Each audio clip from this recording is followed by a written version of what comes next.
Welcome. You're tuned into Tangled Threads. If you're digging our content, hit the like button and subscribe. Thank you. Hello everybody, call me Grayson.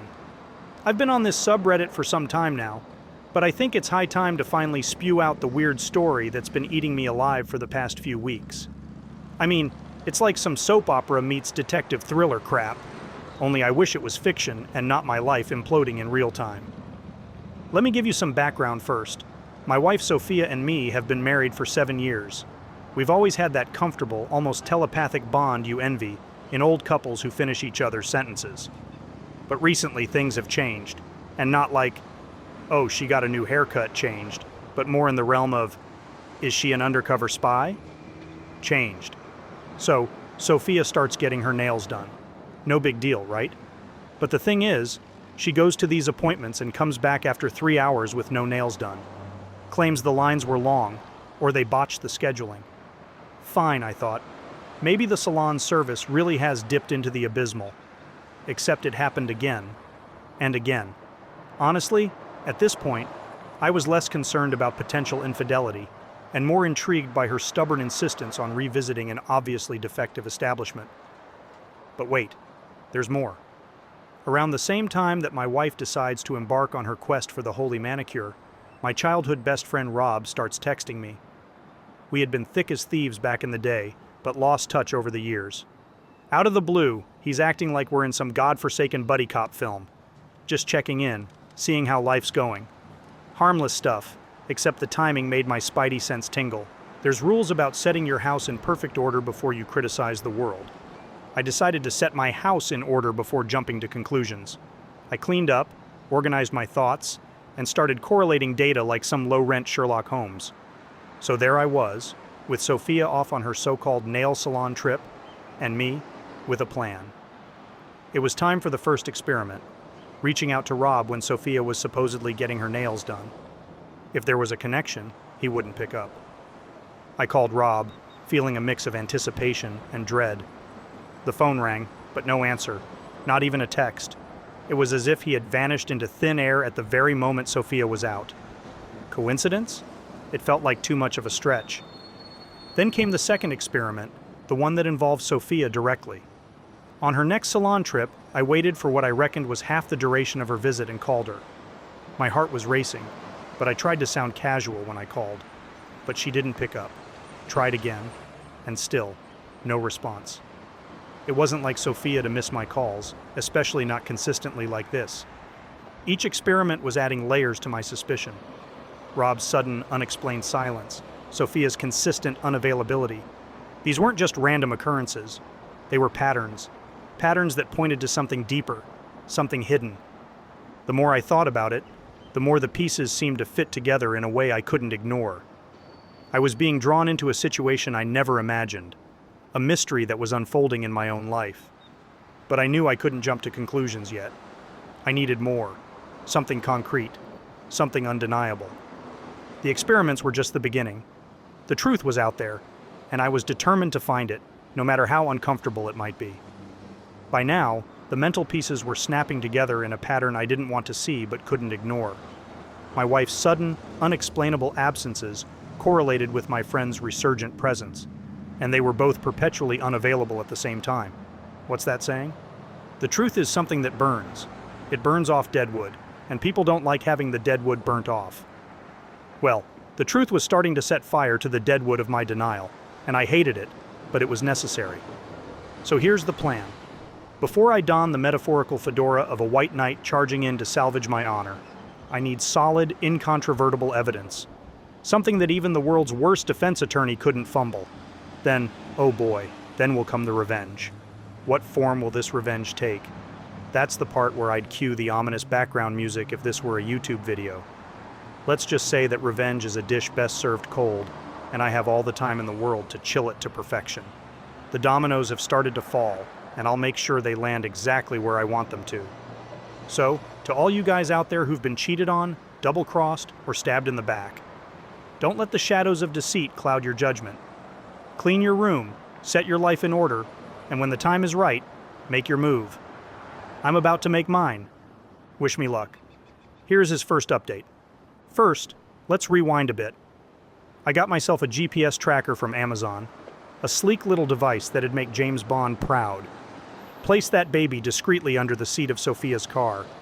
Waited until the next time she had a nail appointment to fire it up. Sure enough, the GPS pinned her at a hotel on the opposite side of the city, light years away from any nail salon. My heart pounded like it was trying to audition for a heavy metal band as I drove there. Even before I arrived, there it was. Rob's car parked way on the other side of the building. Evidently, he wanted to keep a low profile. Too bad, pal. But fate wasn't done setting the stage. I strut into the hotel, ready for some dramatic theatrics. And who's the night manager? Karen, a blast from my past roofing days. The stars had truly aligned for this reckoning. I quickly fill her in, not expecting much. Legally, she couldn't hand over keys or info, but she did me one better.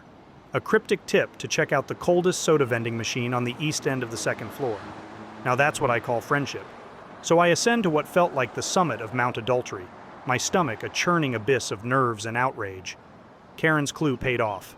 No guests were around, just closed doors guarding clandestine acts.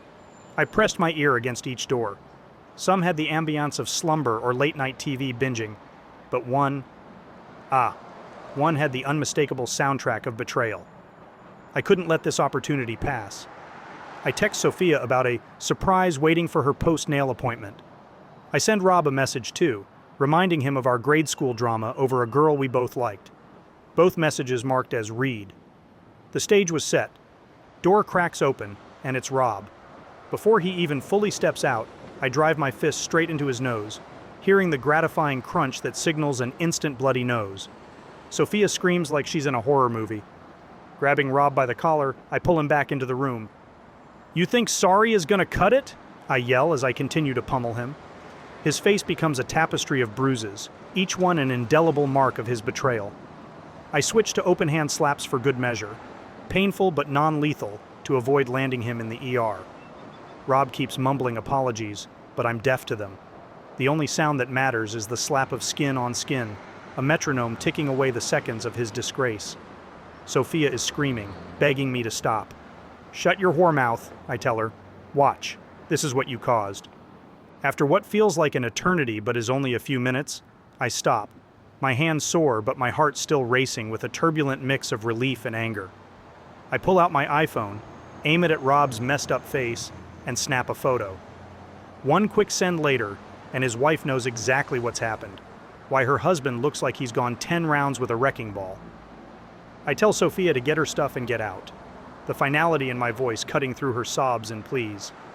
I've said all I need to say, and done all I needed to do. I return to the lobby. Karen gives me a worried glance, and I reassure her. I've given Rob a lesson that transcends legal repercussions. I retrieve the GPS from Sofia's car, sealing the last piece of evidence in my personal vault.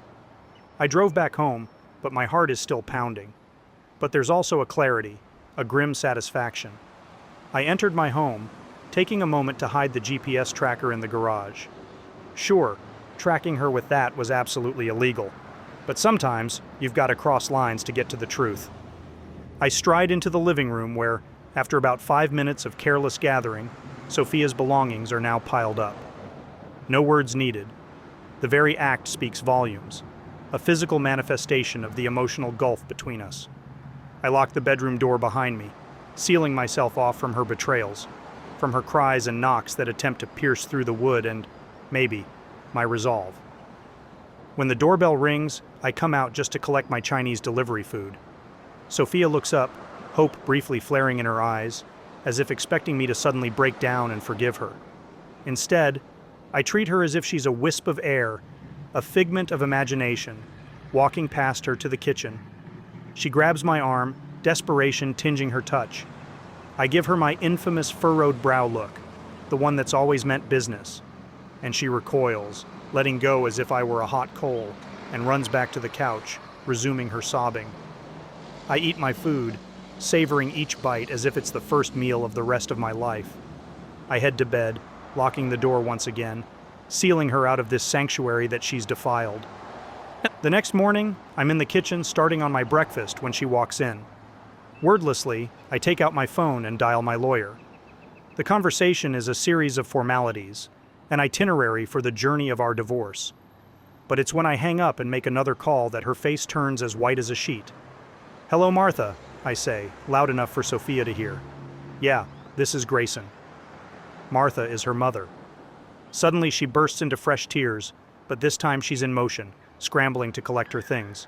She dashes out the door, into her car, and just like that, she's gone, leaving behind only the remnants of a life we once shared. And I stand there, phone still in hand, ready for the next act of this drama that will unfold in a courtroom. But for now, in this moment, the house is quiet, and it's mine. So, my dear Reddit community, the curtain falls on this harrowing drama. The next act unfolds in court, and I await it with newfound clarity and resolve. My house may be in ruins, but at least it's free of lies. To those who stood by me, your support fueled this quest for truth. For others, let my tale be a lesson. If you dig deep enough into the cesspool of deception, don't be surprised when you uncover a septic tank. Until next time.